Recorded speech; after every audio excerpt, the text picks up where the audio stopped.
Assalamualaikum warahmatullahi wabarakatuh.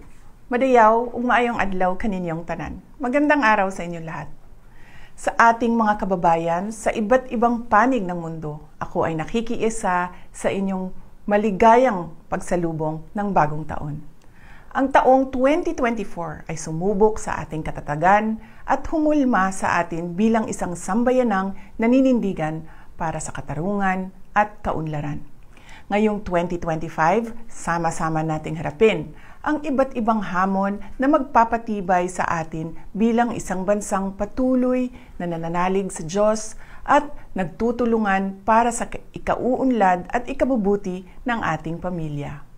Sa ating pagsalubong sa bagong taon, ako ay nagpapasalamat sa inyong walang sawang pagmamahal sa bayan na ipinamalas ninyo sa inyong pagsusumikap, pagtitiis, at pagtsatsagang magkaroon ng mas magandang kinabukasan. Magpabilin ako nga nahiusa kaninyo sa inyong mga pangandoy alang sa kauswagan ug kalinaw. Atong atubangon ang bagong tuig uban ang paglaom nga ang tanan natong mga kalisod ug mga paningkamot sa ngadtong-adtong makahatag og positibong kausaban. Ang lahat ay para sa Diyos, sa bayan at sa bawat pamilyang Pilipino.